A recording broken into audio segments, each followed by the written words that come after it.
ರಾಜ್ಯದಲ್ಲಿ ಥಗ್ life release ಆಗುವಂತಹ ಚಾನ್ಸೇ ಇಲ್ಲ ಅನ್ಸುತ್ತೆ. ಕಮಲ್ ಹಾಸನ್ ಕ್ಷಮೆ ಕೇಳ್ತಾ ಇಲ್ಲ, ನಮ್ಮವರು ಬಿಡ್ತಾ ಇಲ್ಲ. ಪ್ರತಿಭಟನೆ ತೀವ್ರವಾಗ್ತಾ ಇದೆ. ರಿಲೀಸ್ ಡೇಟ್ ಹತ್ತಿರ ಆಗ್ತಾ ಇದೆ. ಜೂನ್ 5ಕ್ಕೆ ಏನಾಗುತ್ತೋ ಏನೋ. ಬೆಂಗಳೂರು ಬಂದ್ ಆದ್ರೂ ಆಗಬಹುದು.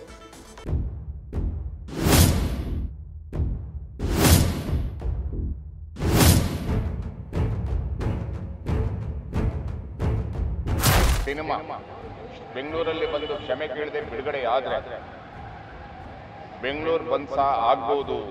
ನಮ್ಮ ನಾಡು ನುಡಿ ಬಗ್ಗೆ ಈ ತರ ಯಾರಾದ್ರೂ ಮಾತಾಡಿದ್ರೆ ಅದು ತಪ್ಪು. ಅವರ ಒಂದು ಸ್ಟೇಟ್ಮೆಂಟ್ ಅಲ್ಲಿ ಒಂದೆಲ್ಲೋ ಒಂದು ಮಾತಲ್ಲಿ ನಮ್ಗೆಲ್ರಿಗೂ ತಪ್ಪು ಆಗಿದೆ, ನಮಗೆ ನೋವಾಗಿರೋದ್ರಿಂದ ಖಂಡಿತವಾಗ್ಲೂ ಸರ್ ಕ್ಷಮೆ ಕೇಳಬೇಕು.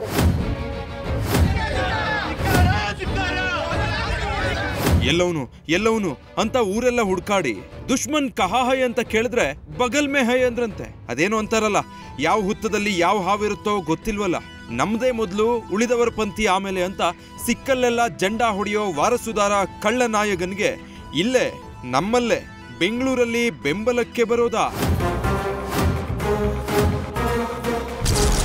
ಮೊದಲು ಸಿನಿಮಾ ಸಂಭ್ರಮಿಸೋಣ, ಆಮೇಲೆ ವಿವಾದ. ಪ್ರತಿಭಟನೆ ಬೆನ್ನಲ್ಲೇ ವಿಕ್ಟರಿ ಥಿಯೇಟರ್ ಪೋಸ್ಟ್ ಡಿಲೀಟ್. ಗೊತ್ತಿಲ್ಲದನ್ನ ಗೊತ್ತಿದೆ ಅಂತ ಪುಂಗಿಬಿಟ್ಟು ಪುಂಗಿದಾಸ ಕಮಲ್ ಹಾಸನ್ ಸದ್ಯ ಕನ್ನಡಿಗರ ಕಣ್ಣಲ್ಲಿ ದುಶ್ಮನ್. ಕಮಲ್ ಸೃಷ್ಟಿಸಿದ್ದ ಅಪಮಾನದ ಥಿಯರಿಗೆ ಇದ್ಯಾವುದೋ ಥಿಯೇಟರ್ ಸಮರ್ಥನೆಗೆ ಬಂದಿದೆ. ಕಮಲ್ ಹಾಸನ್ ಓಲೈಕೆಗಾಗಿ ಥಗ್ಸ್ ಲೈಫ್ ಪರ ಪೋಸ್ಟ್ ಬೇರೆ ಮಾಡಿದಾನೆ. ಮೊದಲು ಸಿನಿಮಾ ಸಂಭ್ರಮಿಸೋಣ, ಆಮೇಲೆ ವಿವಾದ. ಕತೆ ಮಾತನಾಡುವಾಗ ಭಾಷೆಗೆ ಗಡಿ ಇಲ್ಲ. ಸಿನಿಮಾ ಎನ್ನುವುದು ಎಲ್ಲರನ್ನ ಒಗ್ಗೂಡಿಸುವುದು. ಈ ಪೋಸ್ಟ್ ವೈರಲ್ ಆಗ್ತಿದ್ದಂತೆ ವಾರ್ಗೆ ನಿಂತ ಕನ್ನಡ ಪರ ಸಂಘಟನೆಗಳು ಕಾಮಾಕ್ಷಿ ಪಾಳ್ಯದ ವಿಕ್ಟರಿ ಥಿಯೇಟರ್ಗೆ ಘೇರಾವ್ ಹಾಕಿದ್ವು.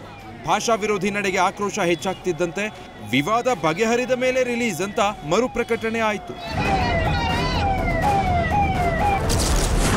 ಜೂನ್ 5ಕ್ಕೆ ಬಂದ್ ಆಗುತ್ತಾ ರಾಜಧಾನಿ ಬೆಂಗಳೂರು? 2 ದಿನ ಗಡುವು. ಕನ್ನಡ ಪರ ಸಂಘಟನೆಗಳ ಗುಡುಗು.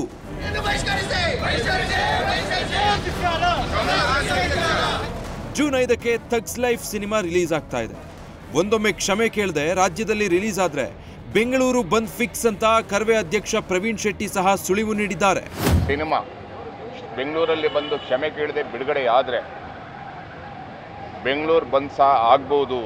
ಎಲ್ಲ ಕನ್ನಡ ಹೋರಾಟಗಾರರ ಒಟ್ಟಿಗೆ ಸೇರಿ ಅದ್ರ ಬಗ್ಗೆನೂ ಸಹ ನಾವು ಚರ್ಚೆ ಮಾಡಬೇಕಾಗತ್ತೆ ಅನ್ನೋ ಎಚ್ಚರಿಕೆಯನ್ನು ಕೊಟ್ಟಿದ್ದೀವಿ. ಥಗ್ ಲೈಫ್ ಸಿನಿಮಾವನ್ನು ಪ್ರಸಾರ ಮಾಡ್ತೀವಿ ಅನ್ನೋವಂಥ ಟ್ವಿಟರ್ ನಾವೆಲ್ಲ ನೋಡಿದ್ದೀವಿ. ಅದಾದಮೇಲೆ ಅದರ ಮಾಲೀಕರು ನಾರಾಯಣ ಸ್ವಾಮಿ ಅವರು ಕನ್ನಡದವರೇ ಆಗಿರೋದ್ರಿಂದ ಅವರು ಸಹ ನಾನು ಹಾಕಲ್ಲ ಅಂತೇಳಿ ಮತ್ತೆ ಕನ್ನಡದಲ್ಲೇ ಟ್ವಿಟನ್ನು ಮಾಡಿದ್ದಾರೆ. ಖುಷಿಯಾಗುತ್ತೆ.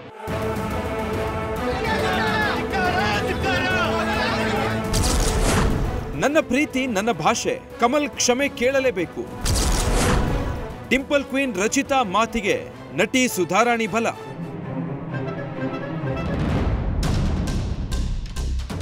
ಇತ್ತ ಡಿಂಪಲ್ ಕ್ವೀನ್ ರಚಿತಾರಾಮ್ ನನ್ನ ಪ್ರೀತಿ ನನ್ನ ಭಾಷೆ, ಖಂಡಿತ ಕ್ಷಮೆ ಕೇಳಬೇಕು ಅಂತ ಆಗ್ರಹಿಸಿದ್ದಾರೆ. ಈ ಮಾತಿಗೆ ಹಿರಿಯ ನಟಿ ಸುಧಾರಾಣಿ ಸಹ ಬೆಂಬಲಿಸಿದ್ದಾರೆ. ಸೊ ನನ್ನ ಪ್ರೀತಿ ನನ್ನ ಭಾಷೆ, ಹಾಗಂತ ಬೇರೆ ಭಾಷೆ ಬಗ್ಗೆ ನಾನು ಯಾವತ್ತೂ ಕಾಮೆಂಟ್ ಮಾಡಕ್ ಹೋಗಲ್ಲ.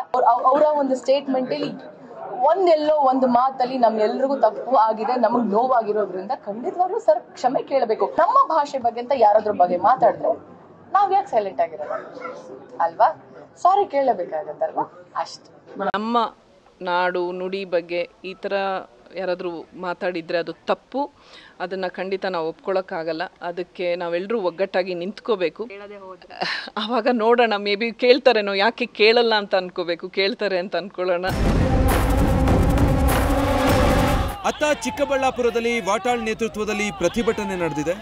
ಒಟ್ಟಾರೆ ಕಮಲ್ ವಿರುದ್ಧದ ಆಕ್ರೋಶದ ಕಿಚ್ಚು ಕಮ್ಮಿಯಾಗಿಲ್ಲ. ಕ್ಷಮೆ ಕೇಳೋವರೆಗೆ ಆ ಸಿಟ್ಟು ಇಳಿಯೋ ಲಕ್ಷಣ ಕಾಣ್ತಿಲ್ಲ. ಒಂದು ವೇಳೆ ಕೆಲವರು ಮೊಂಡುತನಕ್ಕೆ ಬಿದ್ರೆ ಪರಿಸ್ಥಿತಿ ಕೈ ಮೀರೋದು ಪಕ್ಕಾ. News first bureau. News first ನಿರ್ಭೀತಿಯಿಂದ ನಿಮ್ಮ ಪರವಾಗಿ.